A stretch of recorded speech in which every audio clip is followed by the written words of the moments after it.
సూర్యాపేట నియోజకవర్గం నుంచి 2 పర్యాయాలు ఎమ్మెల్యేగా పోటీ చేసి స్వల్ప మెజారిటీతో ఓడిపోయిన దామోదర్ రెడ్డి తనకు తండ్రిలా అండగా నిలిచారని ఎమ్మెల్సీ అద్దంకి దయాకర్ అన్నారు.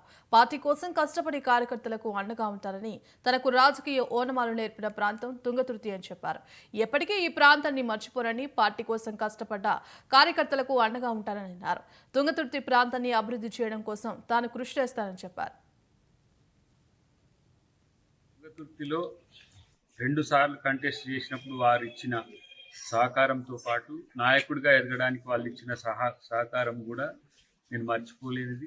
కాబట్టి ఇక్కడ ఎమ్మెల్యేగా పోటీ చేయలేదు, ఇప్పుడు గెలవలేదనే ఉద్దేశంతో ఈ తుంగతుర్తి ప్రాంతం నా ప్రాంతం కాకుండా ఉండదు. ఎందుకంటే ఇది నా పుట్టినిల్లు కాబట్టి, నాకు రాజకీయ భిక్ష పెట్టింది తుంగతుర్తి కాబట్టి ఎప్పటికీ తుంగతుర్తి నాకు ఇచ్చిన ప్రేమను మళ్ళీ ప్రేమతోనే పంచుకోవడానికి ఎప్పటికీ కూడా నేను జీవితాంతం రుణపడి ఉంటా తుంగతుర్తికి. ఎందుకంటే ఇప్పుడు టెక్నికల్గా హైదరాబాద్ ఎమ్మెల్సీ అయినప్పటికి కూడా తుంగతుర్తి అభివృద్ధి విషయంలో ప్రత్యేకంగా ముఖ్యమంత్రి గారితో పాటు వివిధ శాఖలకు సంబంధించి అందరి మంత్రులతో పాటు